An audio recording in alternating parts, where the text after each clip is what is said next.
when I was a younger person, teenager as a matter of fact, over in Tyndall Heights, and there was this lady walking down the street.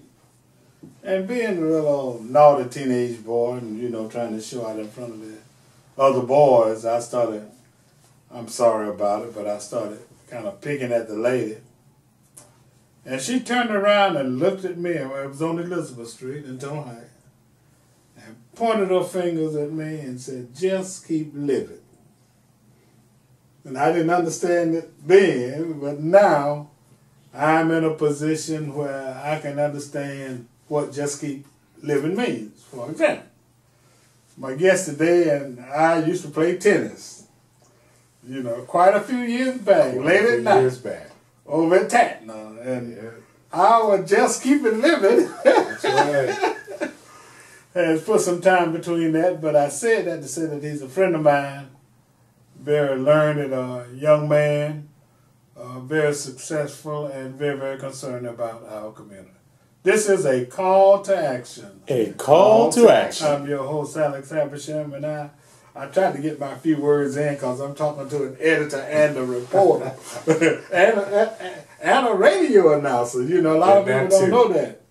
That's what got me here. Yeah, he came here as a radio announcer. None other than Mr. Charles Richardson, who's the editorial page editor of the daily newspaper, the Macon Telegraph. How you doing, man? I'm doing outstanding. Yeah, I'm glad to see you, and thanks for coming.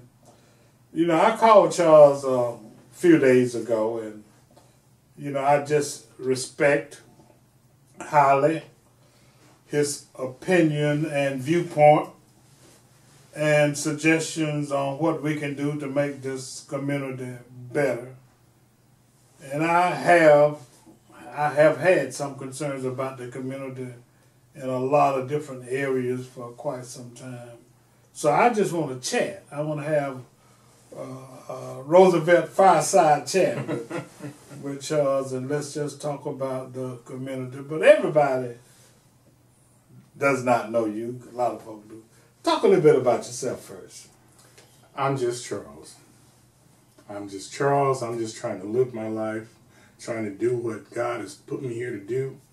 I try to limit my outside activities to something that has to do with education.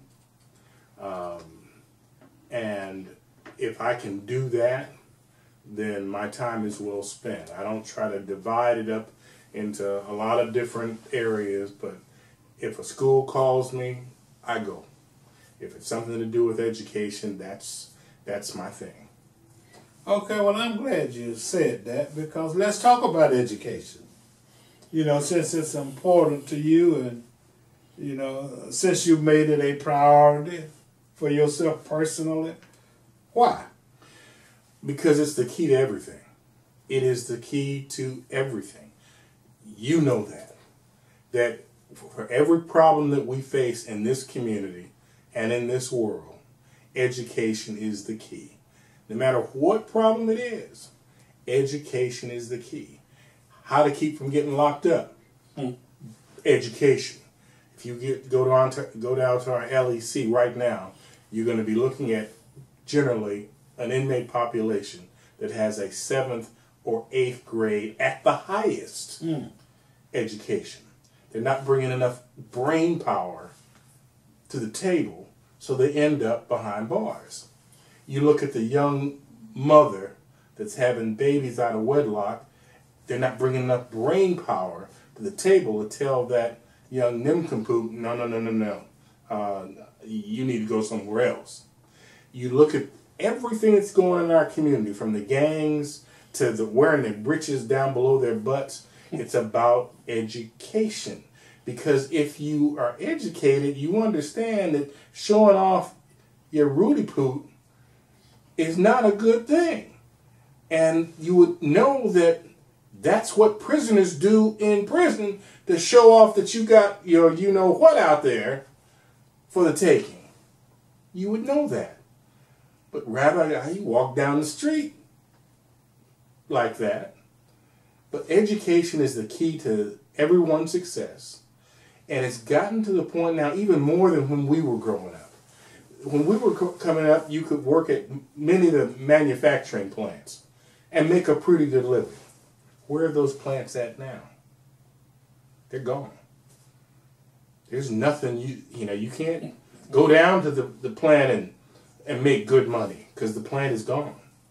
Even the plants that are here, for instance, you got Kumo Tire that's coming here. But you're going to have some computer skills to work there. You're going to have some skills. And you need the education. And if the human resources director, if your resume comes across his table and you don't have a high school diploma, at the minimum, it's file 13. They're not even going to keep it.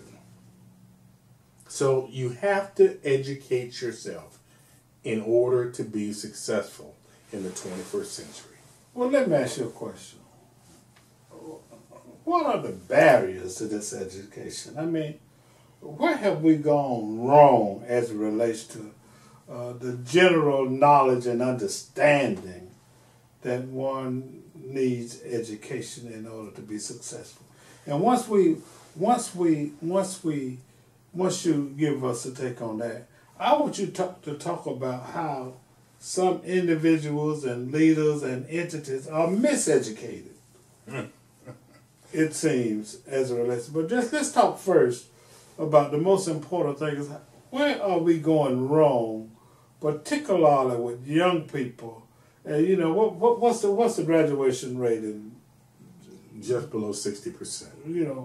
It was only less than 6 out of 10. Right. Young people. Where are we going wrong? Well, I knew your daddy. And I'm just going to make this bet. I would wager all the money I've got in my pocket how many times he said to you, you better get your lesson, boy. You better get your lesson. And he followed up on it too. He made sure that Alex Habersham got his lesson. He made sure that he expected you to get your lesson. There was no alternative. The only alternative was the stiff side of a belt. That was it.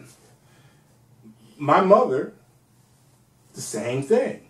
Education, education. If I had a half a cent for every time I heard her mention that word, I wouldn't have to work today.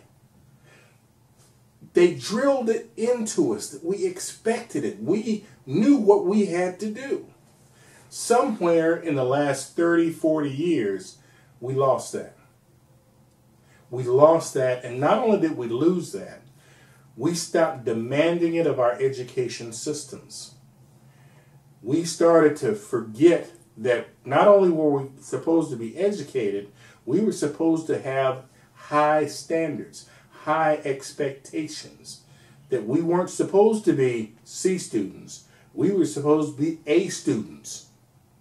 So all of a sudden we're C students, and the system started to let us down because we didn't demand it. We didn't go up to the schools and say, no, this is not good enough. And that's what's gotten us to the point we are today. Now we have 3 and 4, and in some cases 5 generations of people that have low expectations, and they are passing those low expectations on to their children. And then there's going to come a time, there's a come to Jesus moment, when that kid gets to the 9th grade and can't cut it. And when they can't cut it in the 9th grade, you can look at the data, and you can see that by the time they hit the 10th grade, they realize that they can't cut it, and they either leave school or they become disruptive in school, and they're gone. You can look at it. They can plot it out for you. This kid did such and such in the 8th grade. We can see what they're going to do in the 9th grade. They can't keep up. 10th grade, they're gone. And where do they go? They're going County jail. Or they're on the streets, or they end up taking remedial courses, adult education courses at Central Georgia Technical College. So you're paying for them again. And they're behind at that point. Sometimes, too far behind to catch up. because the GED is hard. It's real hard. And if you haven't gotten yourself right, it's going to take you years to pass it. Right. But that is the key. You look at everything that's coming out there. You need more technical information. You need more math skills than you ever needed before. You need more science skills than you ever needed before. Or else you're going to be left in the dust, ring up some cash register at a fast food joint. And we know what that pays. Yeah. Minimum wage. Minimum wage. Yeah. Well, let me ask you this. I mean, we identified the problem. Can you give us a little help on any possibility of solutions? Well, I think the solutions are that we have to demand more from our school systems. And that means we have to demand more from ourselves. But we have to have a school system in place that can track that data. The most important statistic there is, can that child read by the 3rd grade? Number one statistic.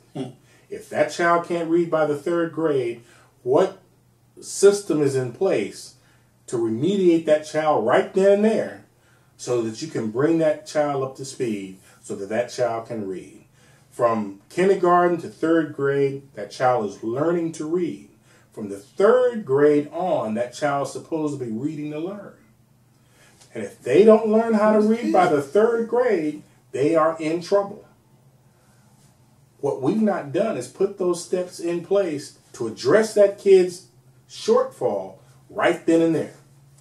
The other thing parents can do, whether they're educated or not, they need to form a partnership with their children's teacher from the very beginning. This is right at the beginning of the school year. And do not take no for an answer.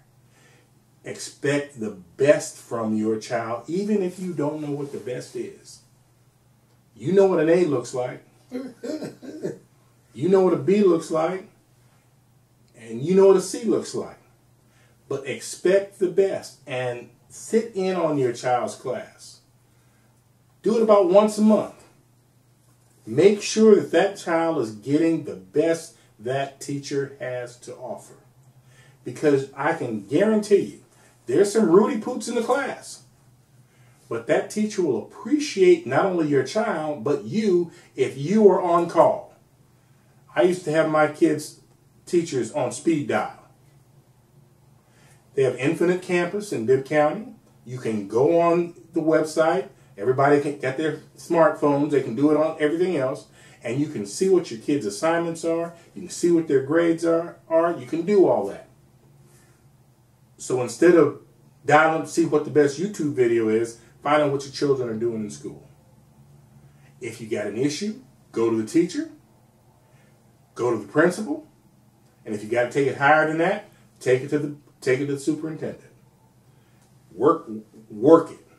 But you have to be interested in your child's education. Because ultimately, it's your responsibility.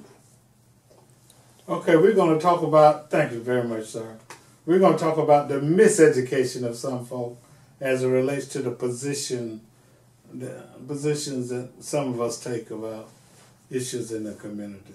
This is a call to action. A call to action. I'm your host, Alex Havish. I'm interviewing my friend and compatriot, Mr. Charles Richardson. Comes a better community, for our kids and for everybody.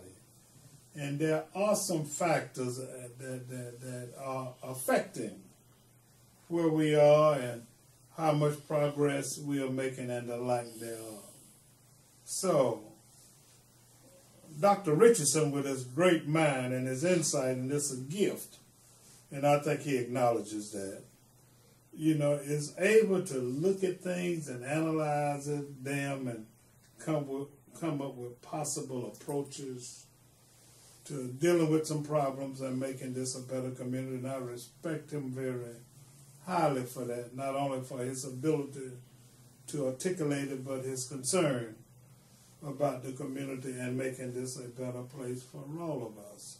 So we are talking about education and the role that it plays in the development of the community and what needs to happen in order to make that make it better for everybody. So I'm going to give you just another couple of minutes to talk about education, then we're going to talk about some other community issues.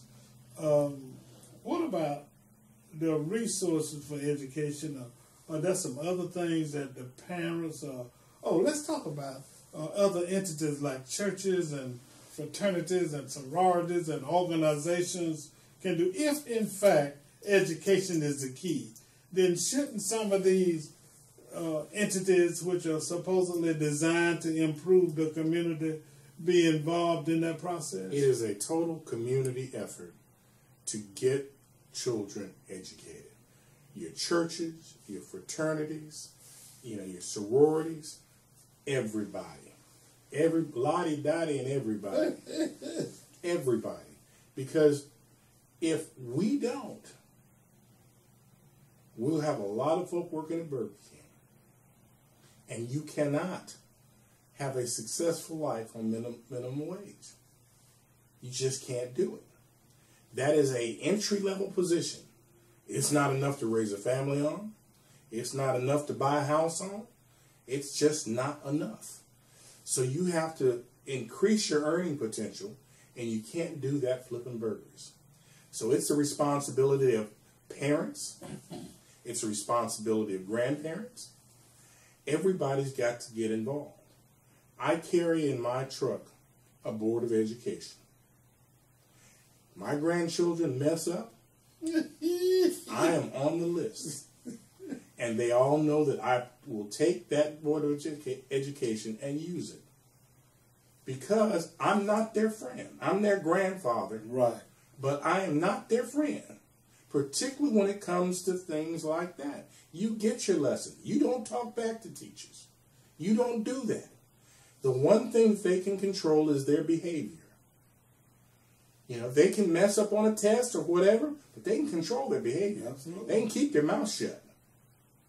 And there's too many kids in a class for some kid to sit back and say, well, teacher don't like me. Teacher doesn't have time not to like you. And you have to work to have a teacher not like you because you're doing the wrong things. And that's what the Board of Education can cure. Right. So you believe in the real Board of Education? Spare the rod, spoil the child. Yeah. That's interesting. So you think that maybe these new laws might have an effect, because a child will tell you in a minute, I'll call City Hall on you. Ask my youngest son. I said, you're calling the wrong number. You need to call the coroner. I brought you here. I'll take you out of here. And I said it just like that. And I meant it. Yeah, I'm responsible for their putting a roof over their head, putting food in their stomach, putting clothes on their back. They're not working. I'm responsible for them. And now either I'm responsible for them or the court is responsible for them. And I've told them both that I'll stand before a judge and say, yeah, I hit him. I sure did. I did it. And here's what I did it with. Yeah. But I'm the daddy. And I think you'd rather have me stand before you as the daddy that cares enough about my children to discipline them than somebody that doesn't. Right. That's very, very interesting.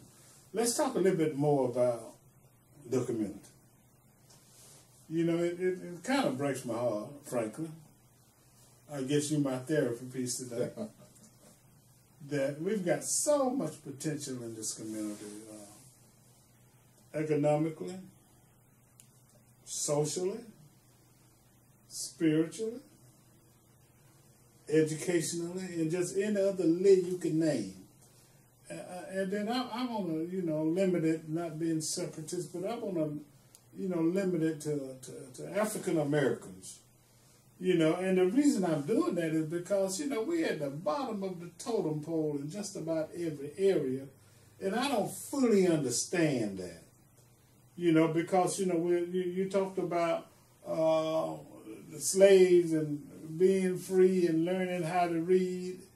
and things of that nature. So it's not that we don't have the intellectual capacity, to move forward and to move our race forward. But why are we at the bottom? Well, I'll give you a couple of examples and something that's current. We don't, and we've talked about this many times before, our dollars have no conscience. In most other communities... Now, I published the Black Pages. That's right. But you better tell the folks, I didn't pay you to say that. No, you didn't pay me to say that. Okay. But our dollars move through the community once, if that much. Normally, it's moving out of our community. We're spending it with people outside of our community. In most communities, that dollar circulates 7 times before it leaves the community, meaning that Joe spends money with Jim, who he knows, and Jim spends his money with Frank, who he knows. We spend money with Steve, who we don't know, and it's gone. Example now. The Bibb County Board of Education is going to be coming to the community to ask for us to spend an extra penny in tax. It's called an E-SPLOST or an E-LOST. It's an education local option sales tax. Over the last 15 years, the board has spent almost $750 million. That's a lot of money. They do not have a minority participation plan. Think about that. That means they can't even tell you how many dollars they've spent with minority contractors or minority suppliers. So that means that our tax money that's going to help fund these things never even comes in our community. Right. Now, the county has a minority participation plan. Macon Housing Authority has a minority participation plan because the projects they do, they set certain goals, and they meet them. But the Board of Education spends more money than both of those entities combined. Wow. And they don't have one. So I have to start thinking, do I support this E-LOST or not? They've had plenty of time. They've known that they needed one.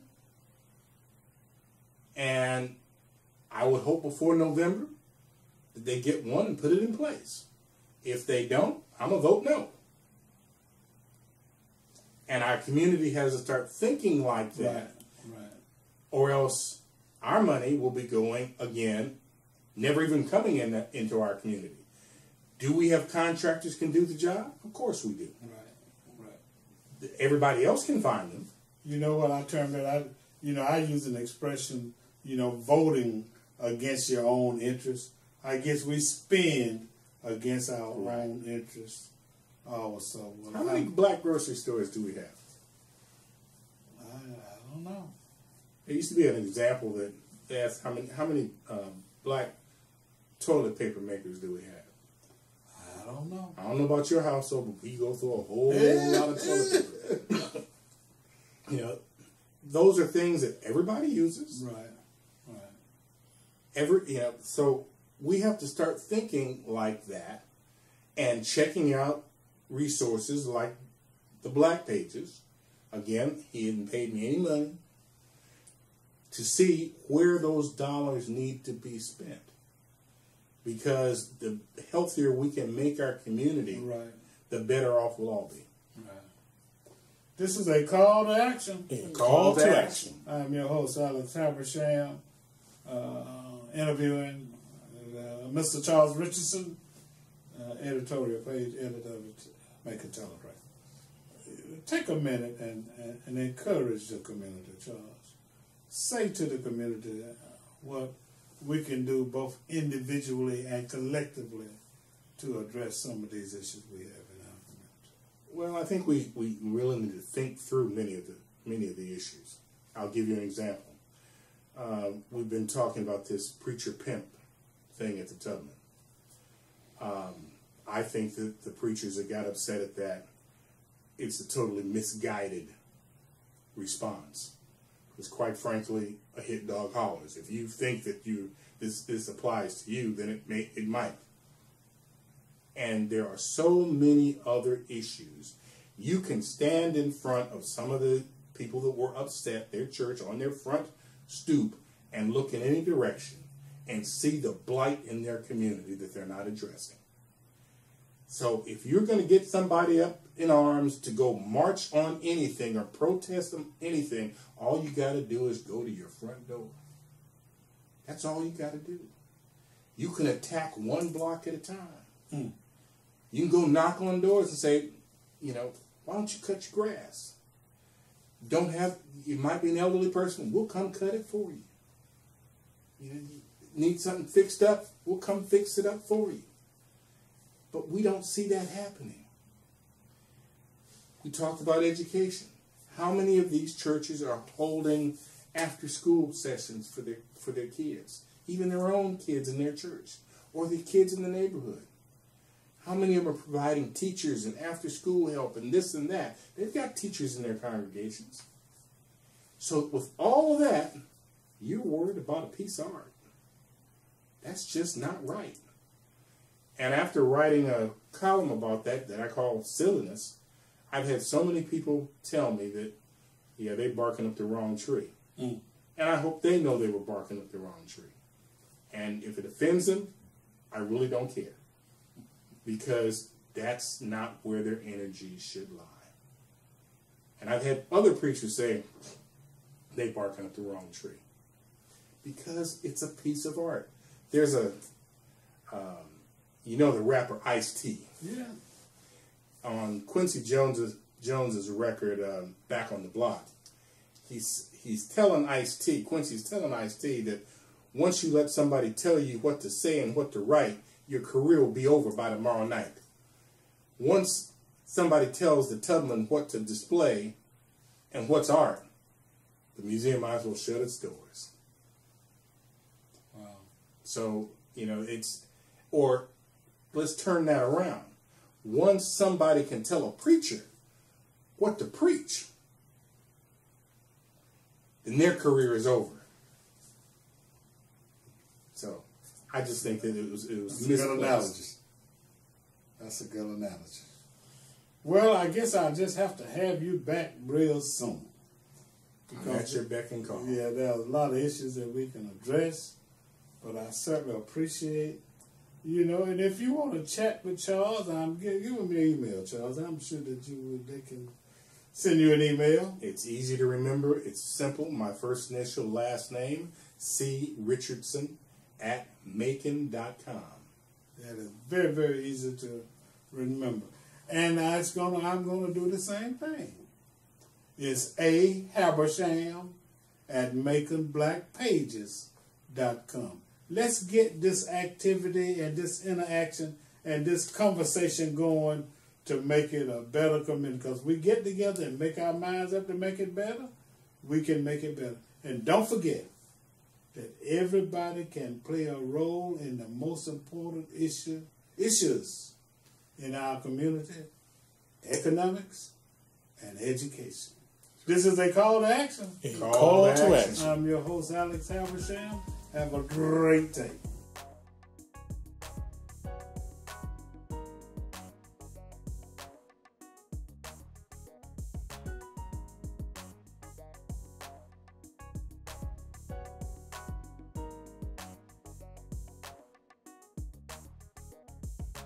www.makingblackpages.com